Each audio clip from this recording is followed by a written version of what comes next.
Um, my name is Daria Zhukova. I represent ITMO University.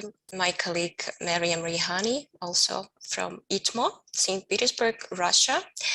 I work at Staff Support Office, and we produce staff professional development programs. Maryam works at Internationalization Department, and she coordinates English as a medium of instruction program. This is an overview of what we are going to discuss today. So first we will generally discuss what interactive videos are, how they can be used for language learning specifically, and how efficient or effective video-based learning is. We will look at some tools, functionality and their features. We'll have a look at how it works. I will show you something interesting, hopefully. We will share best practices, and finally, of course, we will give you opportunity to try some tools in a group work. So I hope that you're ready for practice, not just for passive listening, because interaction is also today in our workshop, not only in the topic. And finally, we will discuss our findings and what we found out while group work. But first of all, we would like to hear about your experience in using interactive video. So have you ever tried it?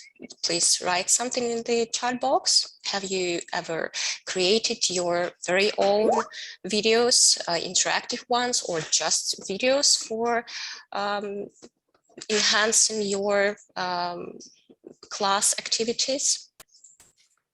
Yes, no, plus, minus, something? Yes, great. Only one person has tried it? Yes, videos and interactive videos, but latter only as experiment, not systematically. Okay, so another more specific question. We are, how many? We are like roughly 10 people in here. So could you please write your level of experience, level of proficiency in interactive video creation? Let's say I have never ever tried to create my own interactive video, which means I'm a beginner. Please write beginner in the chat box. If you have some experience, but you still don't feel very confident about the tool or several tools, you can write intermediate. And if you feel very confident with the tools, if you use it systematically, then please write advanced, so that we could somehow know what, who are we dealing with today. Intermediate, beginner, intermediate, great. So beginner, yes, thank you. So today you all will have possibility to practice and maybe improve your skills in this, grow and get something interesting. Okay. And Maryam, would you like to discuss some theoretical part, maybe some research findings on the topic? Sure. We were wondering maybe if you can share how you understand the definition of what is an interactive video. So perhaps you can think about it for a second and write in the chat, what is an interactive video to you? What is your definition of it?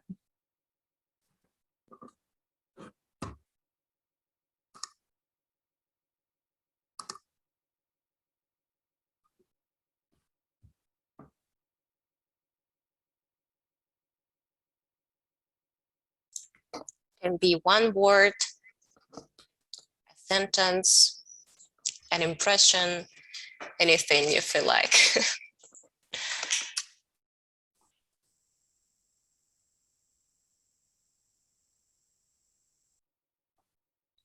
Okay, to give a message.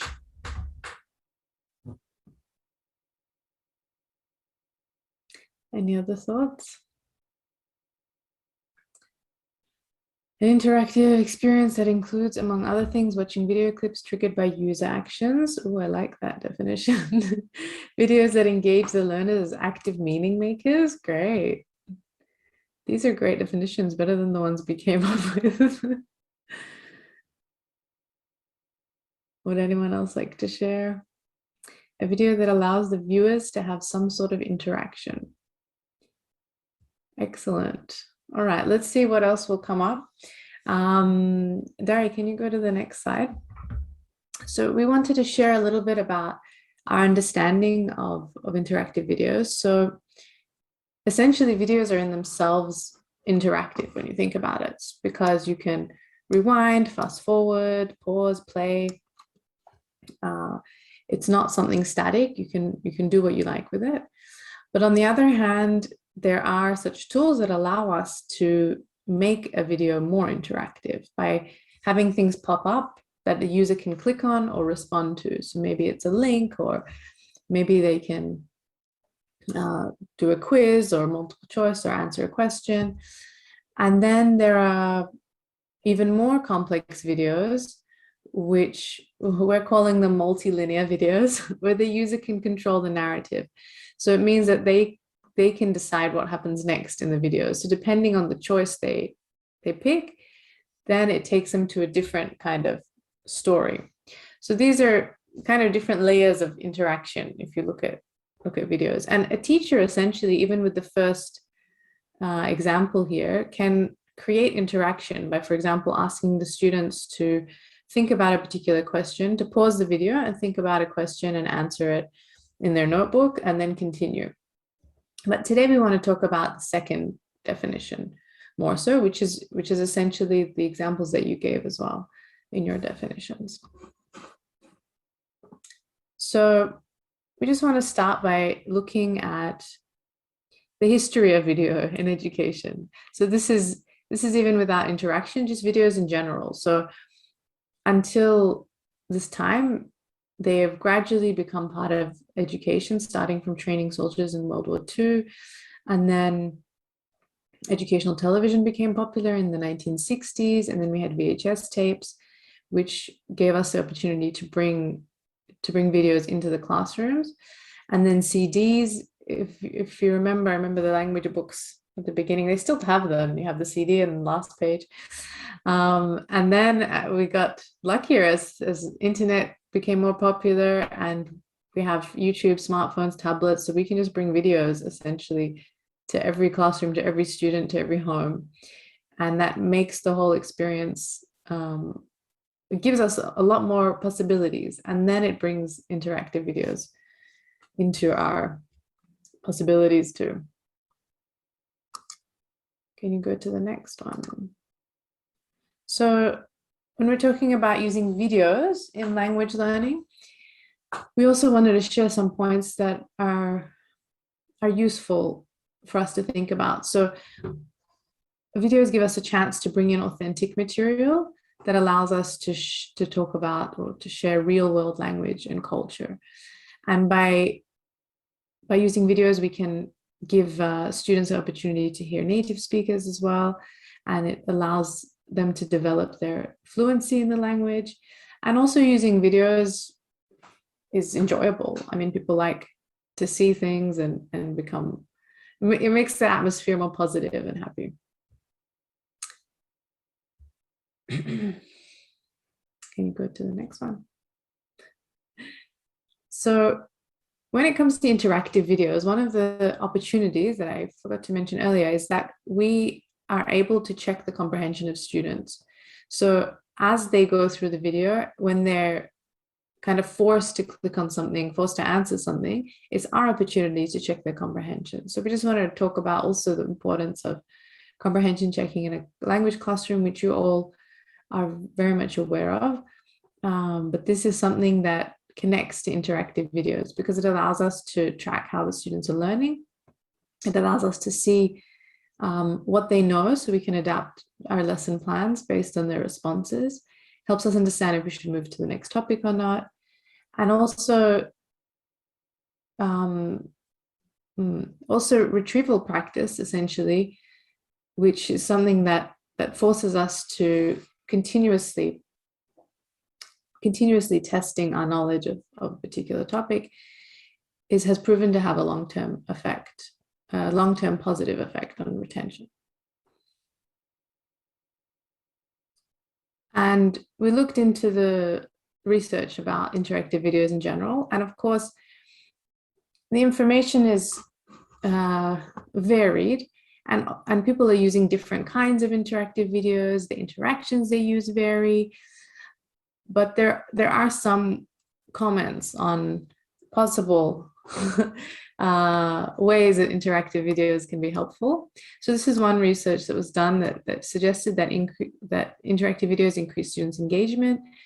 It can possibly increase opportunities for self-study. It helps to speed up the skills acquisition process, and it increases the level of retention compared to standard videos.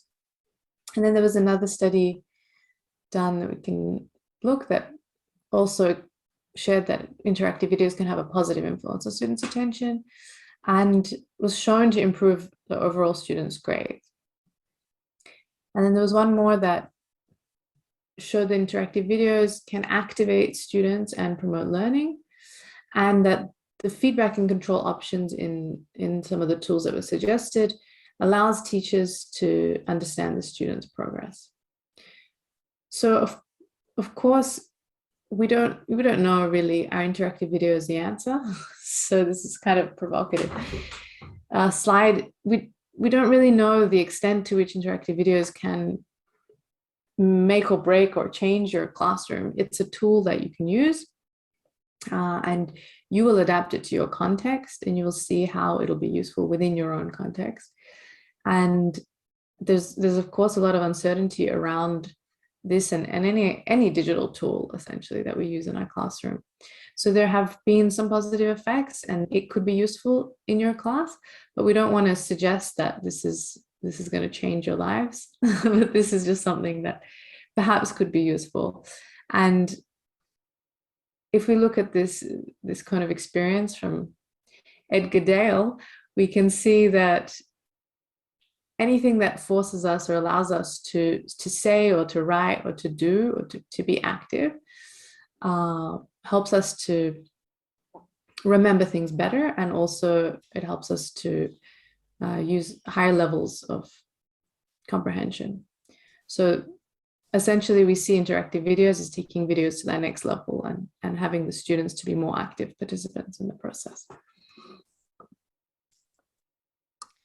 Thank you, Miriam. So coming closer to the practical part, we suggest you to think about how you could use the interactive videos in your own context. And these are our just options to consider. For example, self-presentation video.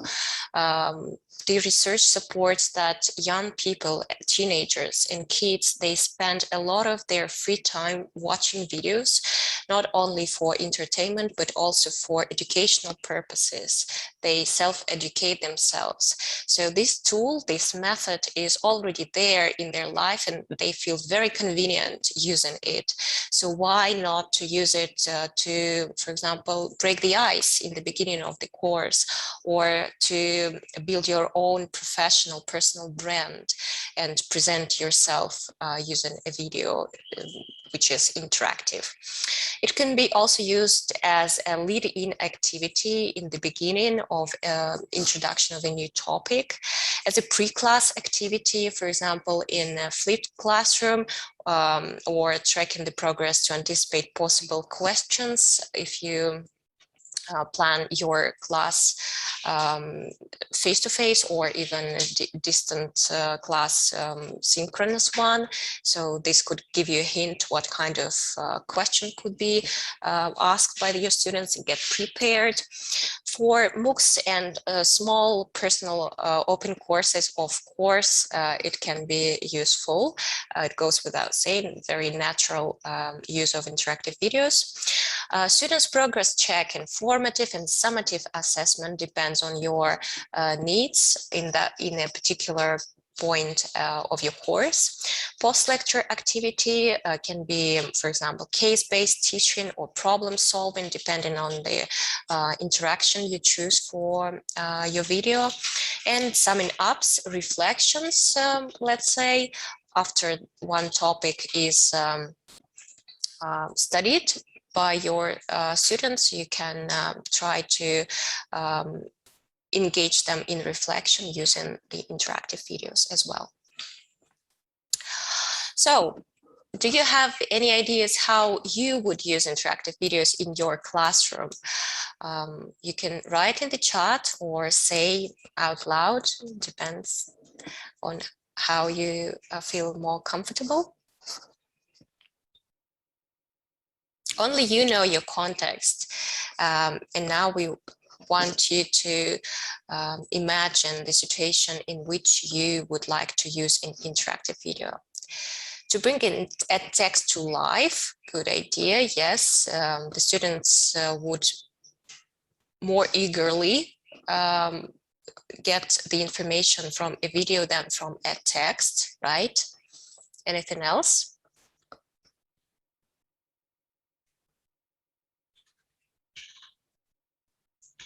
No options? Okay, so yeah, speaking and listening, exam preparation, flipping the learning, exactly, yes. So it actually can be very useful if you choose right tool and right interaction options. Yes, Mikhail, thank you for your example. Use videos only for everything. Most people do most of the time when browsing the internet today. Exactly, this is what we mentioned as well. Interactive videos would be useful in this case to activate it. Activate it active. Well, yeah, the idea is clear.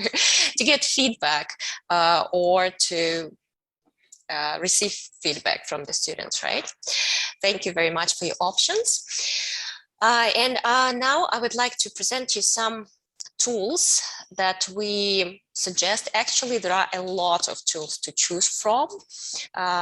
Most of them are paid ones, and today we have found something that any teacher could use without additional payment at certain level, and the functionality would be still sufficient. For example, Vizia. It has quite good options of interactive elements: quiz, poll, text response, call to action. Very convenient, nothing extra, very easy to navigate. You can import the videos from YouTube or Vistia. Unfortunately, not your own content, but you can upload your videos to YouTube and use it from there. And the best application from our viewpoint for the videos created via Vizia would be to embed them into a MOOC or a website, because they provide this possibility and it is very easy to use. Then EdPuzzle. To my mind, it is some kind of golden middle because it suggests very good interaction options. It is easy to navigate.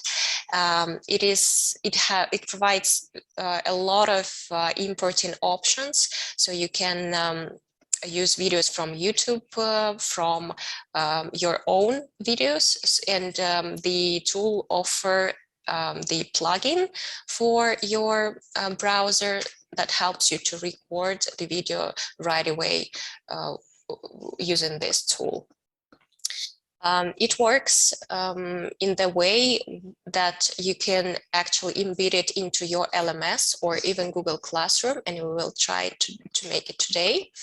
And it can be a class of its own, so you can assign certain videos to the class of students that you create inside this tool. Other features suggest, for example, voiceover. If you work with a video that doesn't have any oral content, you can record it right away in the tool. You can trim the videos as you wish, and other very useful features. We will look at them later today. Next tool is PlayPosit. I don't know if you have heard about it. It is a new brand name for Edu. What was it named before? Edu. Sorry. Doesn't matter. Now it is called PlayPosit. It is a very advanced tool, I would say, because it suggests a lot of options of interaction. So they include everything mentioned above in Vizier and EdPuzzle, and plus such very interesting and valuable functions for language learning specifically as fill in the blank, discussion, place in order, vocabulary matching, functions table, which is more relevant for math or science classes, but still I decided that it's very interesting to mention. You can upload videos and work with videos from YouTube and Vimeo. Also, you can record your own videos with this tool and use pre-recorded videos as well. It is a class of its own, so there is no possibility to embed it into something in some other learning environment, but it might not be needed because it is so all-encompassing. Yes, some of you will have possibility to work with it today as well. And some other tools. Panopto is kind of another option of YouTube, if I may say so, because it doesn't have very many interactive features, only interactive quizzes may be created via these tools, but actually it is very good for streaming your lecture or sharing your pre-recorded videos. It allows you to edit videos in a very advanced mode. And also record your videos. It is a very good tool for that. Sorry. And finally, Adventure. This is one of the tools, one of the free tools, actually mostly used for commercial purposes by commercial companies. But here we can also make some use of it because it provides the opportunity to create digital narrative, so-called nested stories, which means that a student can choose how the narrative would develop, pick certain direction of the story. And for the teacher, that would mean that he or she should create several videos, which would be interconnected via several hyperlinks. Our suggested application is the students' project, so that they create their stories in the target language on their own, and digital storytelling. However, it might be time-consuming for a teacher to create some videos, but again, if it complies with your learning goals, just go ahead and try it. So now a little bit of hands-on demonstration. I would like to share how EdPuzzle works with you. This is my account within EdPuzzle. And first I would like to show you how it looks for a student. Let's see this video. It is from YouTube, as you can see here. I have chosen it because it can be interesting for anyone. It doesn't have specific academic field embedded in it. Can you hear it, the video? So for the past 20 years, I've been helping Malaysians and other Southeast Asians to speak better English. And through training thousands of Southeast Asians, I've discovered a very surprising truth. And here pops up a first question, open-ended question. What kind of truth has she discovered? I mean, of course, this is just the demonstration option for you. It doesn't have any learning value, but still, a student types here anything he or she prefers. I don't know, a very surprising one. And yes, please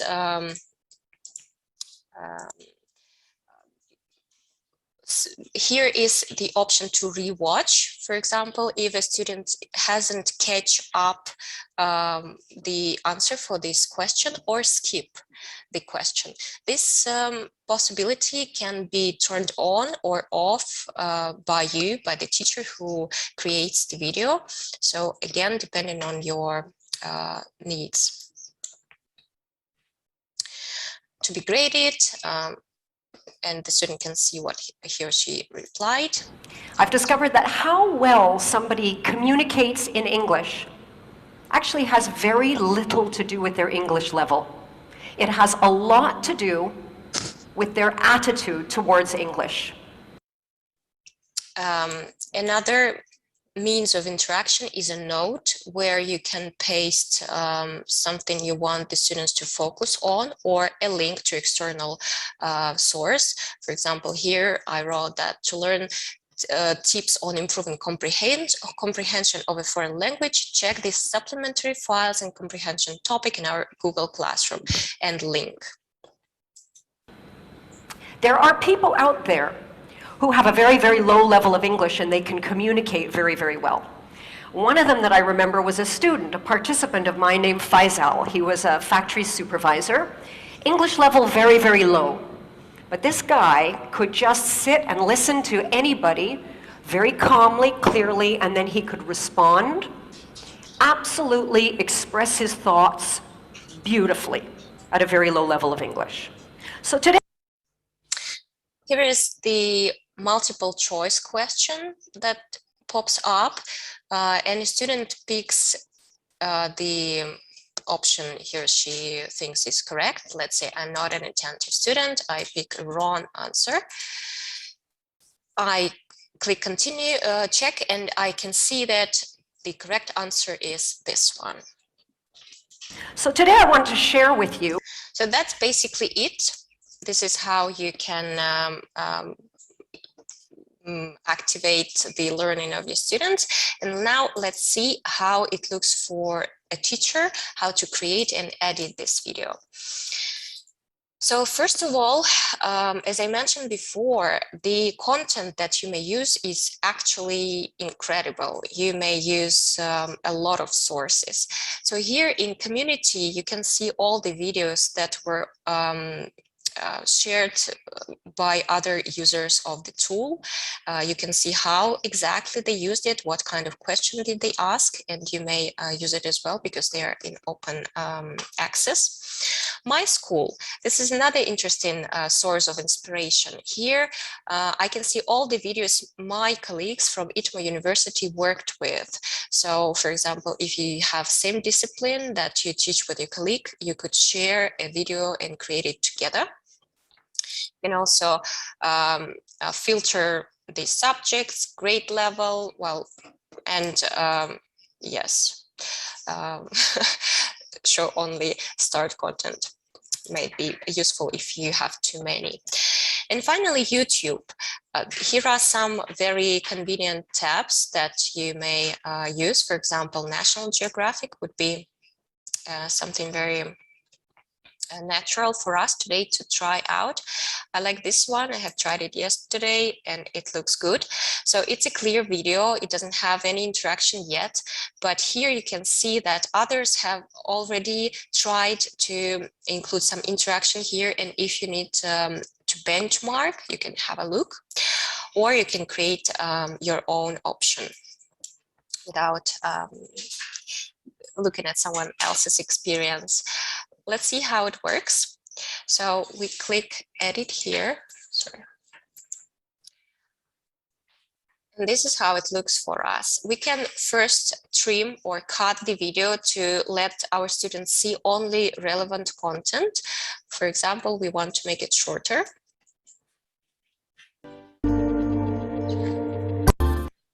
So let's make it, I don't know. Give this ocean world its. Let's make it slightly more than 1 minute. And then we go to, here is, by the way, voiceover if the oral content is missing, but we have it here, so we don't need it. And yes, you can only voice over your own videos, not the ones that you use from YouTube. So here are the question options. Along the dark edges of the solar system, it floats. Anchored by a star, but barely graced by its warmth, this traveler drifts alone, as deceptively calm and elusive as the deep blue sea. Actually, the system suggests what you can add here. Add notes to give more information, give students attention by a quick audio note. But let's, I don't know, put a note here. A note. And yes, it can be a hyperlink, a picture, a function or equation also. And a tip, combine notes, formulas, external links, photos. So the tool is very, very user-friendly, and even a basic user could use it without any problems. This is how it looks, and if you want to change, you can edit it easily or continue. Neptune is the 8th planet from the Sun. Here you can check how attentive your students are, and I don't know, ask them what is the number of Neptune or whatever. First, 6. You show the correct option, and you also can give a feedback that your student would see after choosing one of the options. For example, if he or she chooses correct option, you can encourage him or her. Sorry, great job. Or here,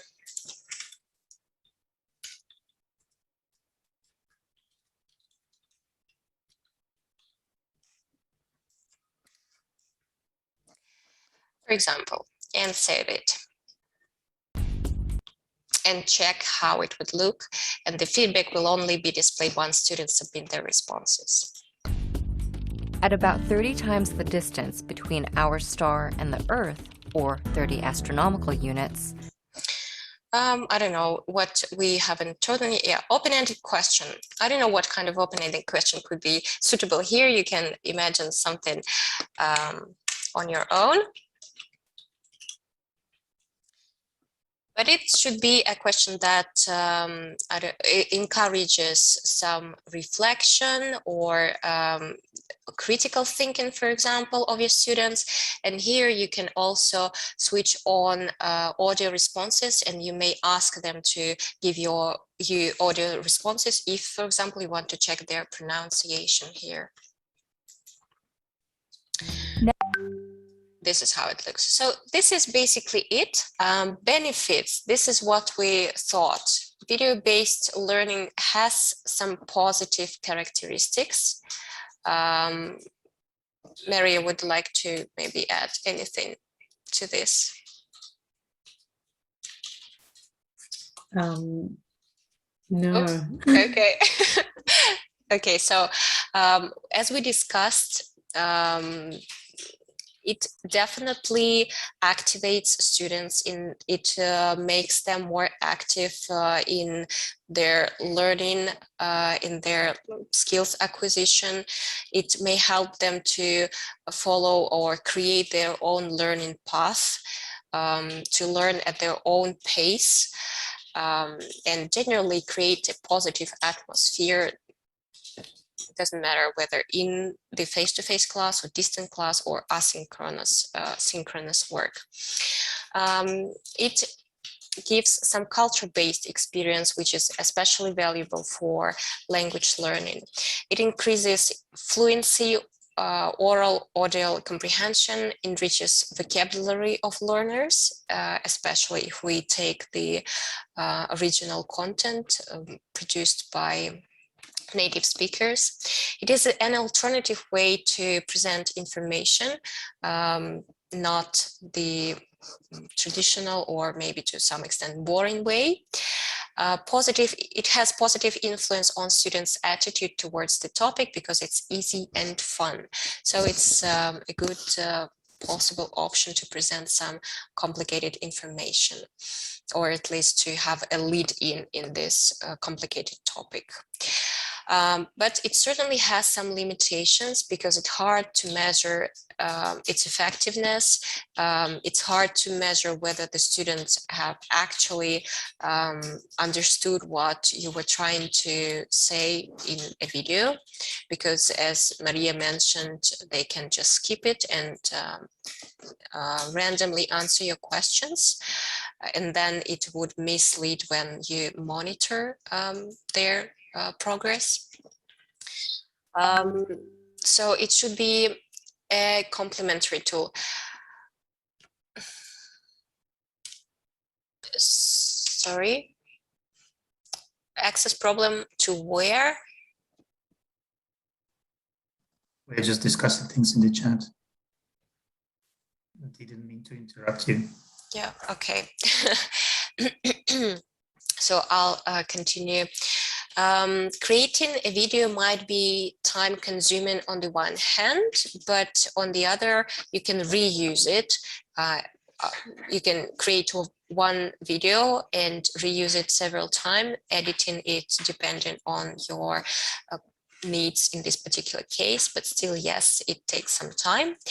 And it is not equally, doesn't work equally well for all types of learners, because people have different leading channels of perceiving the information, and videos are not efficient enough for everyone. So basically, this is it. We had only one group presenting their work. This is why we are a little bit ahead of time now. But these are the references and the articles that are quite interesting to read if you would like to get more knowledge on how others use interactive videos and get some critical insight into the topic. We also have it in our Discord. And this is actually the link to the Discord. We will upload the presentation for the Google Classroom as well. So if you have any questions, please go ahead.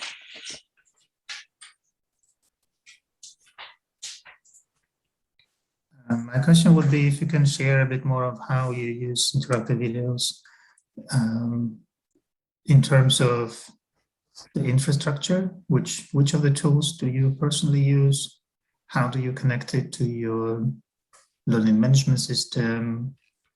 How do you, if you work, you know, how do you collaborate with your colleagues on creating these videos? Yeah, just a little bit on the teacher management side. Can you share some of your experience? Well, usually me and colleagues, we embed videos into our Moodle classes. Miriam, could you share how you work with the videos while creating your EMI class, maybe?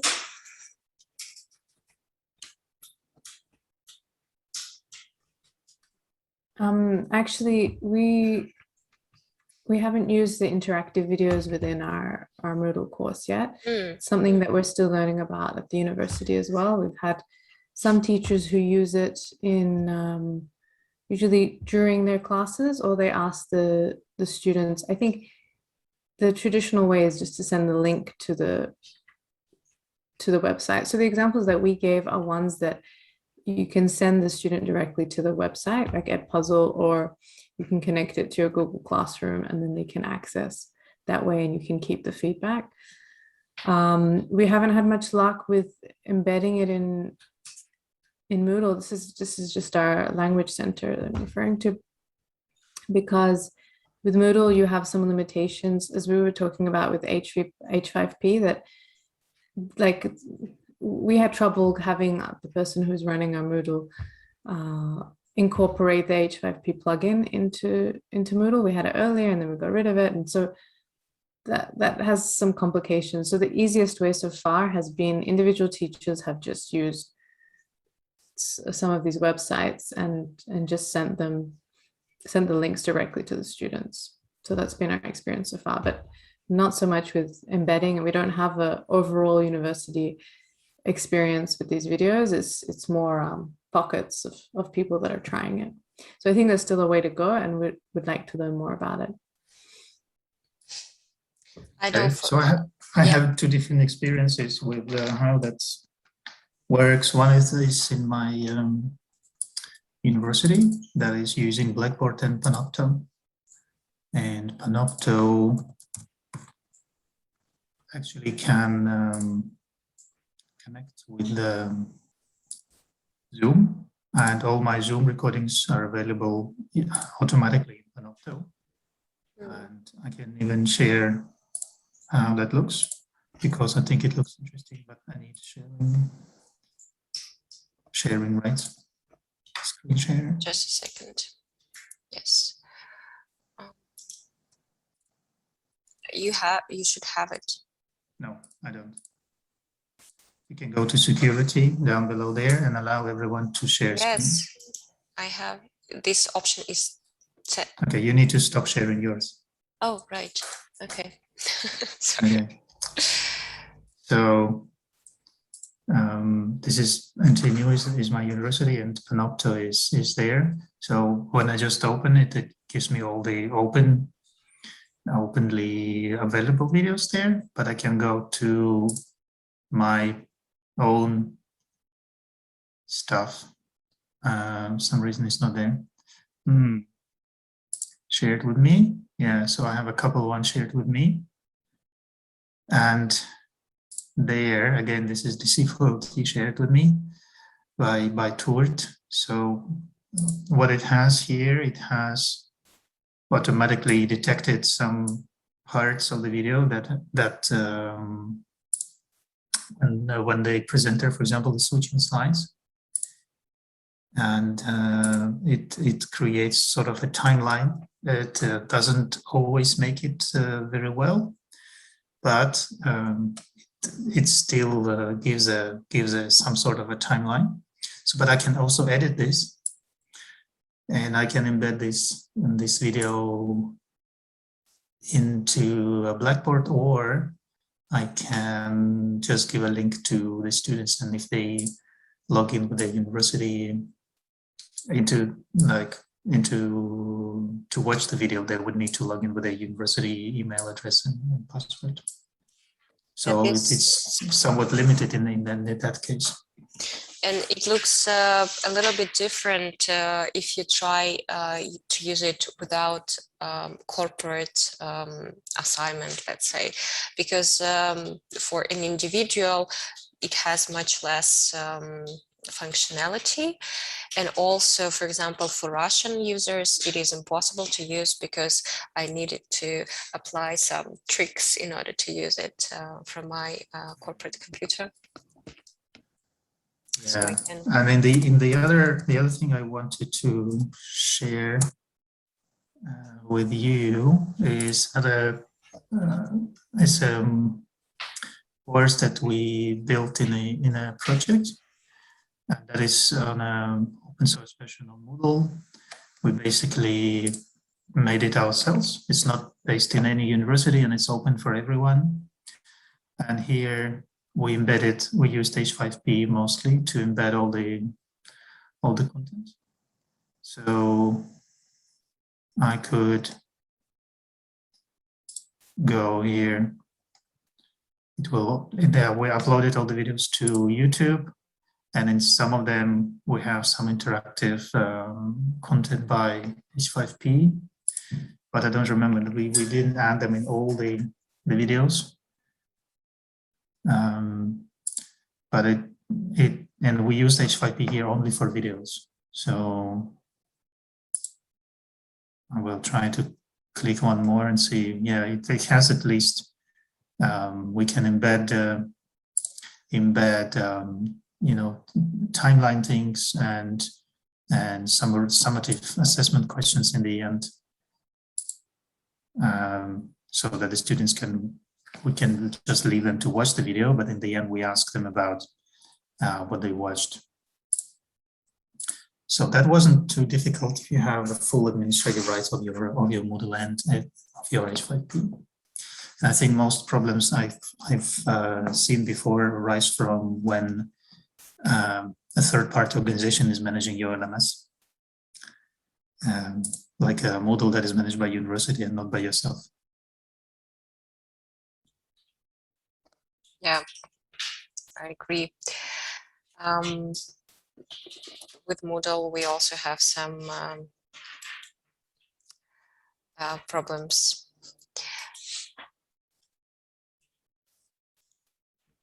When we try to somehow connect it to our inner system. Yeah. So thank you very much, Mikhail. This was very informative, and I think we all got something new from your input as well. Thank you very much for your attention, and if you have any questions after the webinar is over, we are always here for you in Discord. So please, let's stay in touch and exchange our experience on how we use interactive tools in one way or another. Yeah, that's it for today. And enjoy your following sessions if you plan to visit them. I hope you do, because I do. See you there. Thank you, Daria. I want to also answer Eke for saying that it's, you know, a lot of people are not using different new features because that means a lot of work, and if you do it alone, it's not fun. That's why I was asking if, you know, I was looking for, you know, actively this possibility to invite other editors to work together on something, and I am really in favor of any tool that gives me a possibility to invite 2 or 3 of my colleagues to edit something together. And if this tool doesn't do it, I usually look for another tool. Good point. Yeah. Okay, thank you all. Thank you, bye.